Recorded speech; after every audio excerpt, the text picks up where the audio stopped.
Still led by Charlie Dalin, MACIF Santé Prévoyance, the top skippers on the Vondée Globe have now completed around a quarter of the solo round-the-world course.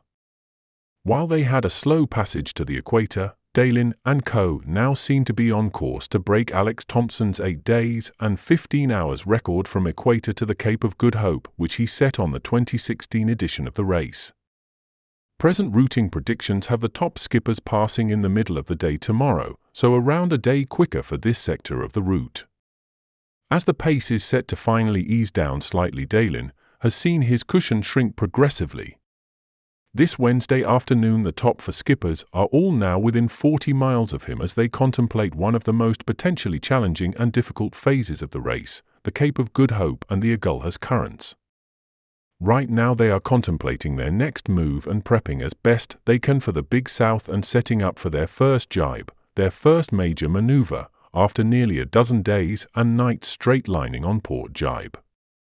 Since this morning, the sea has calmed down and the wind has dropped a little. The conditions are a little more bearable than the last 4 or 5 days. Always hanging on is not fun all the time. A little respite is not unpleasant, commented Nicholas Lunvan, Wholesome, PRB. We have been making progress on port tack since the west of the Canaries, that is to say almost 12 days. My right leg is starting to feel a little bigger than my left leg. It will be good for this to end, and for us to move on to the next phase a little. In the coming hours the leaders will negotiate a transition phase between their depression and the austral low-pressure train which are circulating eastwards on the edge of the Arctic exclusion zone, EZA. Lunvan and the leaders will have to first deal with significantly weaker winds from tomorrow and for a period of around 48 hours, before heading more sharply towards the south and then taking the slip road onto the east-going Autobahn. Having a little less stressful conditions for 2 days will allow us to rest, eat well, make a good tour of the boat and repair the few little bits and pieces that are needing done, added Lunvan. We have been making progress on port tack since the west of the Canaries, that is to say almost 12 days. My right leg is starting to feel a little bigger than my left leg. It will be good for this to end and for us to move on to the next phase a little.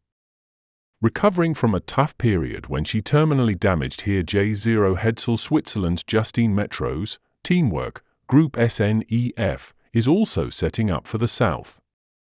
I tried to recover a bit last night, I felt like I needed it, and my food intake has been okay. I feel in a good place this morning and now it is time to focus on the race and strategy a bit more. Now we are getting towards the Southern Ocean. The J0 is not a sail we use that much, so I can use the smaller sail and not be so impacted by the loss of my J0.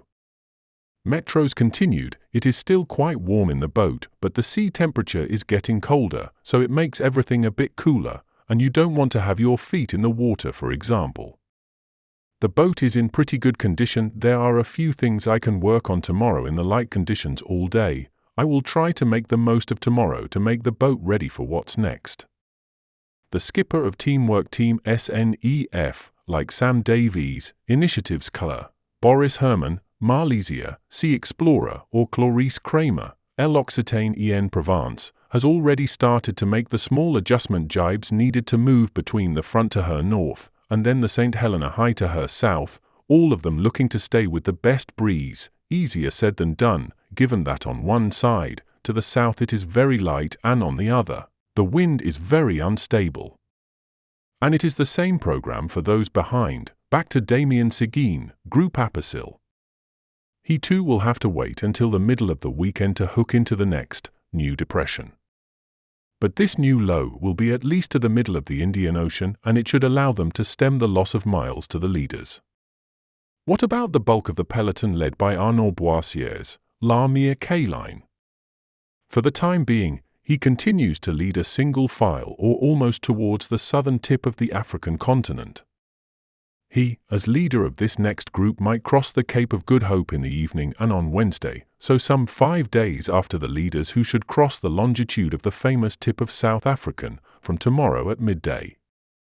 From this evening, the leading trio composed of Charlie Dalin, MACIF Santé Prévoyance, Sebastian Simon, Groupe du Broy, and Thomas Ruyant, vulnerable, should already be feeling the effects of the Agulhas current, one of the strongest and most regular surface currents on the planet. This is a point of vigilance for us because it can reach 3 to 4 knots and even more in certain places. The real problem is that from the Cape of Good Hope, it starts to swirl a bit. It is therefore quite difficult to plot. It is difficult to have a good understanding of it, explained Lundven, who is furiously studying it all very closely, for good reason, as the current opposes the wind and builds sometimes brutal boat-breaking waves, even the odd rogue waves up to 30 meters high. The boat is in pretty good condition. There are a few things I can work on tomorrow in the light conditions all day. I will try to make the most of tomorrow to make the boat ready for what's next. Hello, so we're here with the Argos floater, a scientific tool that we're going to throw in the water here in the South Atlantic. So this is a tool that's going to spend its life in the water. It's going to go down to about 1,000 meters. It'll spend 10 days at 1,000 meters. It goes down to 2,000 meters, and then it comes back up to the surface and it sends its data back to land. So it's measuring water salinity, it's measuring deep sea currents because it's down at 1,000 meters for 10 days.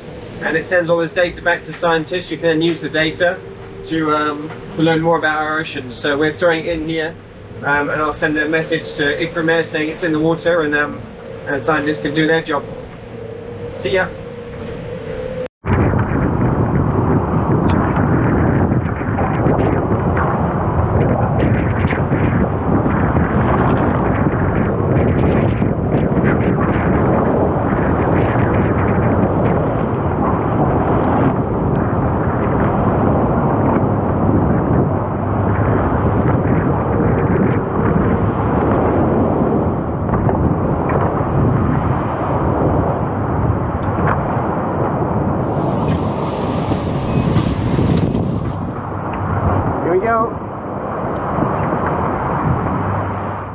I followed all the checks, it's got a beep on, so we're ready to go.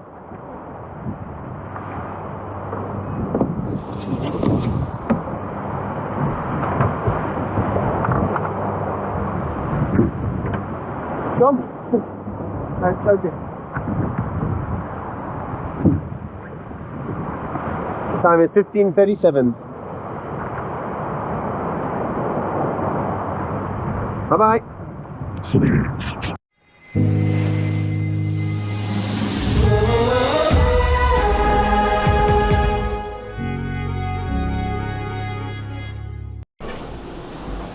Hi everyone, towards the end of the week, Thursday 28 November, soon it's going to be December, the only full month that I am at sea, the only entire month. That's how I look at it. Sunday, that month starts. It's only 31 days that that will be the main part of the Vondée Globe, the main act, the Southern Ocean, and by the end of that month we should already be back into the Atlantic, hopefully, or at least close to it. I had a good night and a good day since the last update. I changed the sail to the big Janacre. I will show you in a minute outside. It's the biggest sail we have, 300 square meters, and it allows me to soak a little bit lower.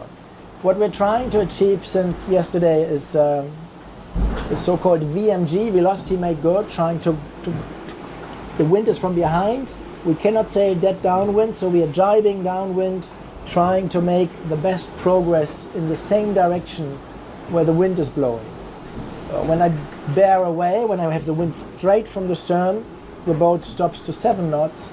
But if I come up to the target angle that I sail downwind, due to the design of the boat, the shape of the foils, the weight, the size, the drag, the angle is about 134 maybe at this wind speed, and then I'm doing 14, 15, sometimes 20 knots if I get a little push from a swell. We have a little swell from the south, and sometimes it pushes us to get on the foil, to get the apparent wind going, and to accelerate a bit. So this is the situation, rather moderate light conditions. and it's really enjoyable. There's a good ratio of progress to effort, or progress to pain, let's say. The sea is relatively flat. I can sit here without being thrown around. The noise is very minimal, and I've not had the noise cancellation phones on since yesterday. Quite enjoyable day. Not much sun, the greyish sky, but light coming through nevertheless. It's funny how it gets colder gradually since a few days. So the first step was to put a t-shirt back on after I was just living in underwear for a week around the equator. The first thing was the t-shirt, then a blanket at night. The second day, the third day was probably to put the blanket further over my body at night. The next day was the pajamas. Then the last 2 nights I slept with the jumper, and the last night even with something to keep my head warm, and even the big blanket, the big sleeping bag, Southern Ocean sleeping bag, already out. I think it's about 16 to 18 degrees, something like that. Water temperature is 16 degrees. And during the day it gets quite warm in here, like a greenhouse, if I keep the doors shut with the zippers and the tissues to keep it shut. And that's quite nice. I can really regulate the temperature that I want.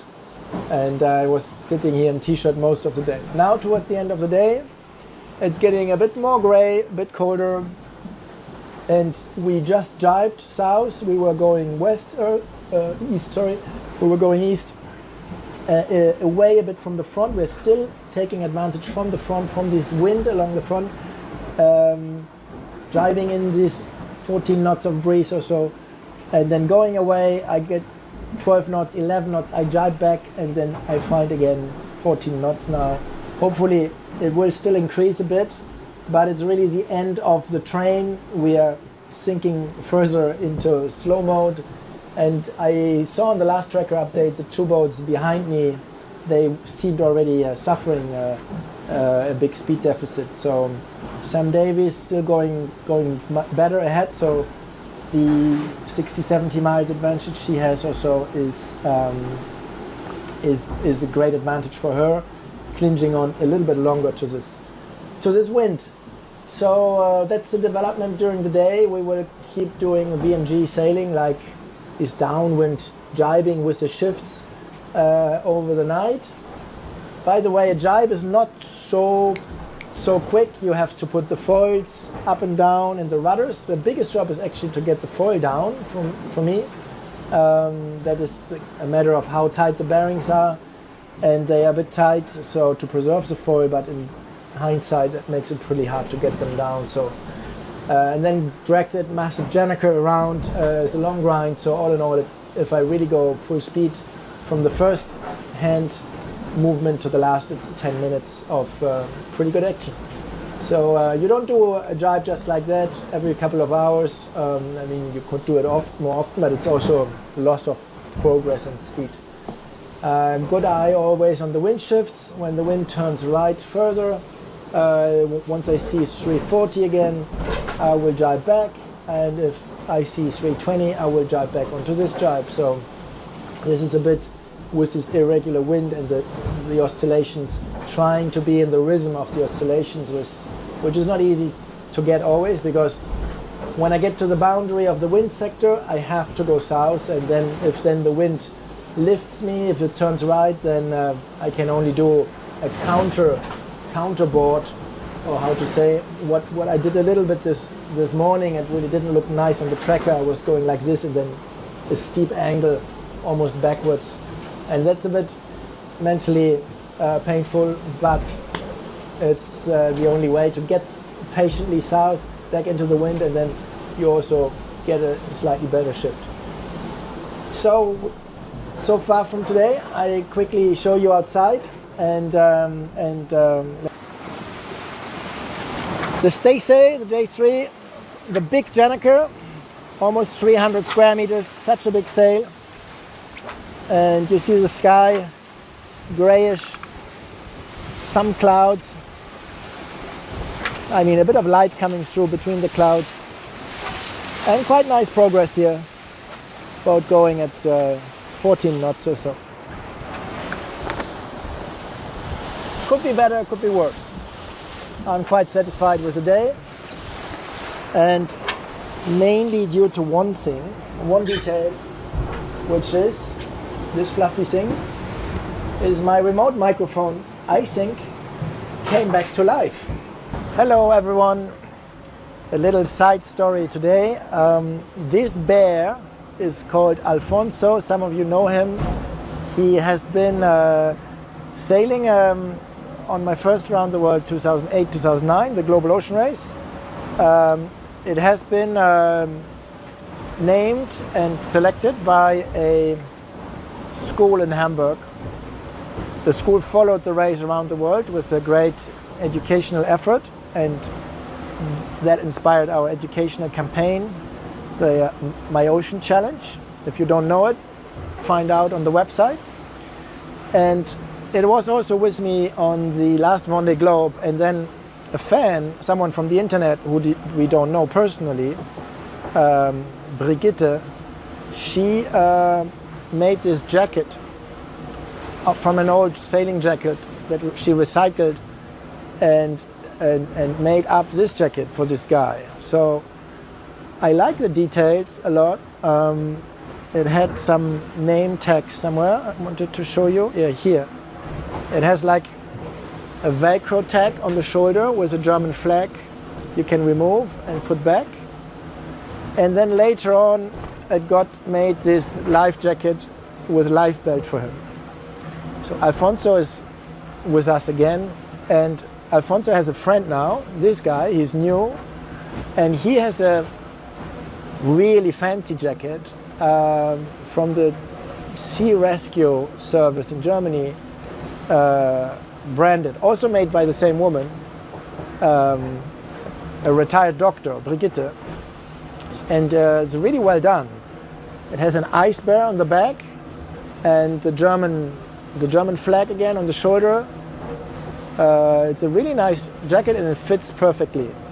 So this guy will leave Malaysia after the finish and change boats and go on the sea rescue boat in Cuxhaven in Germany and welcome kids on the bridge there, kids that visit the boat, and be the mascot there. So we need to find a name for this guy, and yeah, we're open for suggestions. Please comment name suggestions for Alfonso's friend who is going to go on duty after the Vondée Globe on the German sea rescue boat in Cuxhaven. Hello! Please find me a nice name. Bye bye! Ouais, bah, un petit point sur les derniers jours. Là.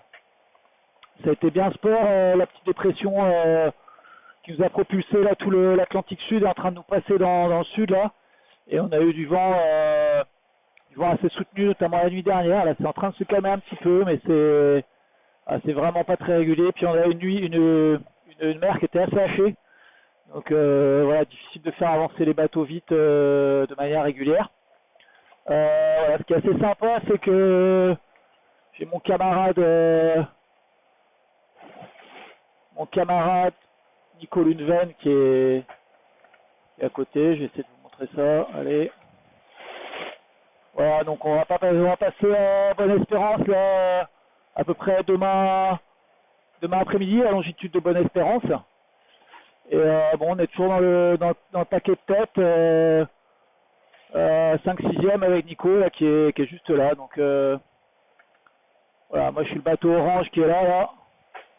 Et Nico, c'est le bateau vert en AIS. Donc, ça fait plusieurs jours qu'on se quitte pas tous les deux. Donc ça c'est plutôt cool. Et je vais vous montrer le bateau de l'extérieur, voilà. Là le vent est un petit peu molli, donc on a mis un petit peu de toile. La nuit dernière on avait un petit peu moins de vent, un petit peu plus de vent, donc le bateau un peu moins toilé. Et voilà, on essaye de trouver la bonne combinaison de toile, le bon angle pour rester dans le flux de vent là, qui va pas être très large dans les 24-36 heures à venir. Il va falloir garder le bon flux pour arriver à continuer à progresser correctement.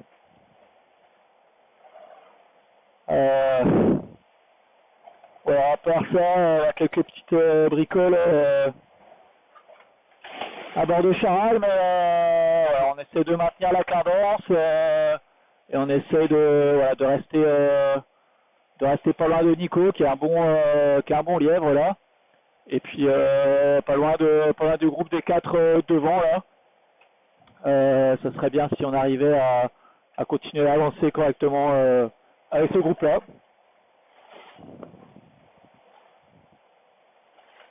J'ai perdu ma caméra intérieure. Voilà. Voilà, c'est juste pour faire un salut et puis un petit état des lieux.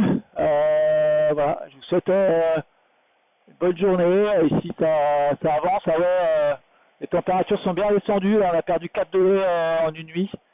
Hier, l'eau était encore à 20 degrés. Là, elle est à 16 degrés. Donc, on approche des 40e et on sent bien que dans le ciel et dans l'eau, on est très loin. On commence à être bien loin des conditions de portant soleil alizé. Donc, on va rentrer bientôt de plein pied dans l'océan Indien et avec les conditions plus denses qui viennent avec. Voilà, allez, salut.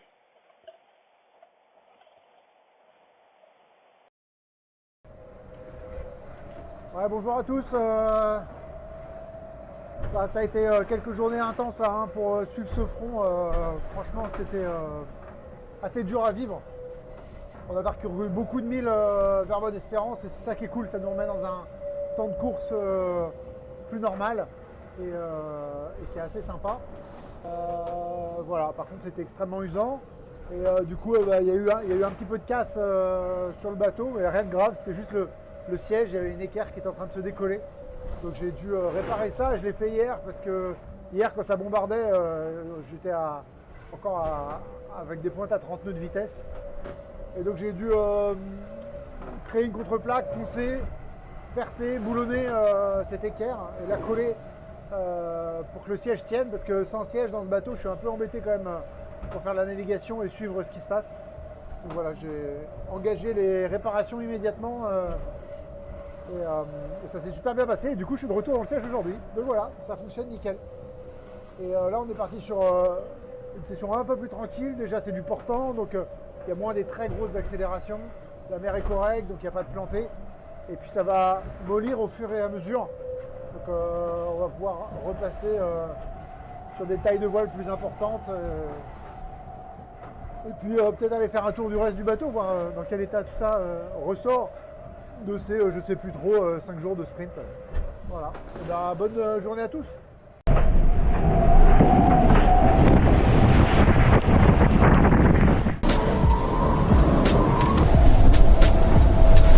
Il fait beau, il y a du vent, ça glisse.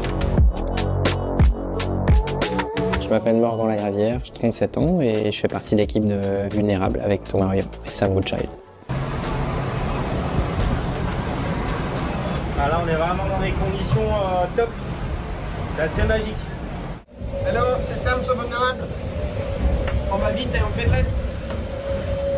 On vise, ou presque, on vise le cap de Bonne-Espérance. Et si tout va bien, on va tracer comme ça, on va traverser l'Atlantique Sud comme ça. On va partir à la chasse au Charlie, à la chasse à la petite dépression aussi là qui est en train de se former, qu'on va attraper pour aller jusqu'à Bonne-Espérance.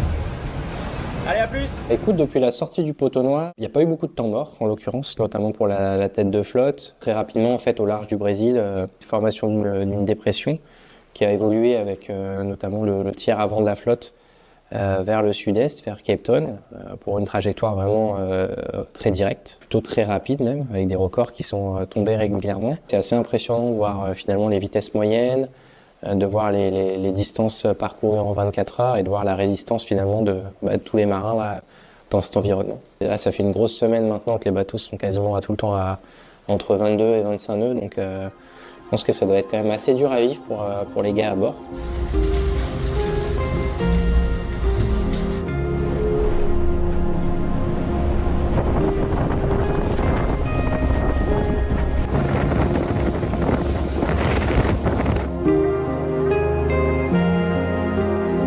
début de sprint là, de descendre vers l'Afrique du Sud. Ça bombarde, hein, 26, 27 là dans les pointes. En tout cas, voilà, ça bataille bien avec Yoann et Thomas. Ils sont à Métros. Voilà. À quoi ça ressemble? L'Atlantique Sud. C'est un jeu de trouver où est-ce qu'il faut placer les curseurs.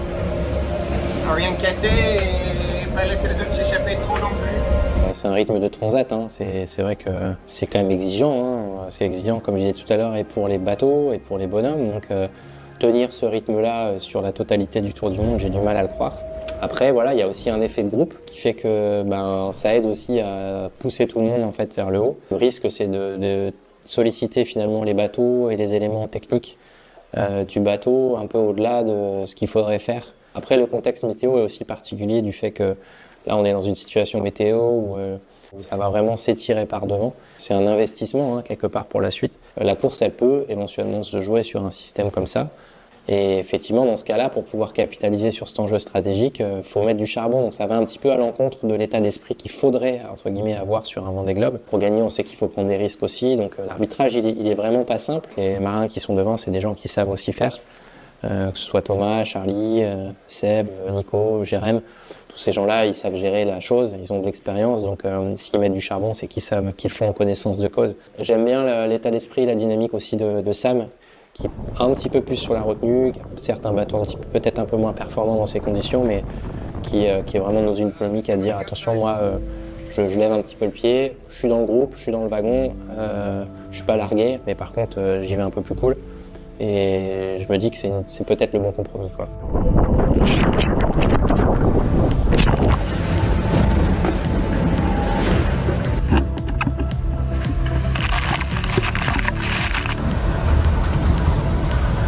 On appelle se faire éjecter de l'Atlantique Sud.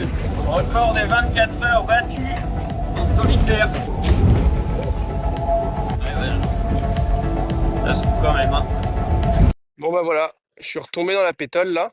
Bon bah ce qui est moins rigolo en plus, c'est que les copains de devant, bah eux ils se sont bien barrés bien loin là. La flotte est vraiment scindée en deux groupes. On a la partie vraiment avant qui a pour profiter vraiment du front et de la dépression. Les bateaux qui ont pris un petit peu de retard, qui eux sont dans un système et sous une influence un peu différente. Là, il y a déjà des écarts qui sont très significatifs, hein, qui vont continuer à s'accentuer. Bon, c'est une autre course, voilà. On du steak devant, c'est clair.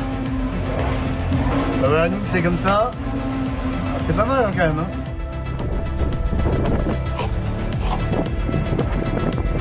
Ce matin, scène improbable. Regardez qui y a dehors.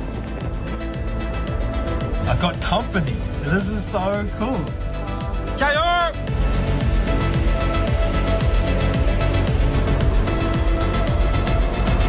Là, depuis une semaine, à chaque check cartographie, il se passe finalement pas grand-chose. Les écarts se resserrent et s'étirent, en tout cas sur l'avant-flotte principalement très peu. Mais on va changer quand même un petit peu de configuration. Là, on a changement de système, on passe sur un système plus anticyclonique, plutôt des allures portant, quelques empannages, peut-être des changements de configuration de voile, probablement des changements d'état de mer aussi, changement de conditions environnementales, météo, plus froid, probablement un changement de mode aussi associé dans l'utilisation des bateaux dans le sud. Et puis voilà, dans l'attente de la prochaine dépression qui va arriver de mémoire entre l'Afrique du Sud et l'Australie. Et donc là, rebelote, hein, ça va être à nouveau à l'avant du front, remettre du charbon, et puis comme ça, probablement jusqu'à l'Australie, et puis probablement encore derrière dans le Pacifique, c'est un peu le jeu du Sud. Vous voyez, j'ai des bouchons dans les oreilles, le bruit est vraiment insupportable. 80-90 décibels, et encore les conditions sont calmées. Et normalement, demain, on est ici, à Bonne-Espérance, on passe dans l'océan Indien, ça va être génial. J'ai hâte de quitter l'Atlantique.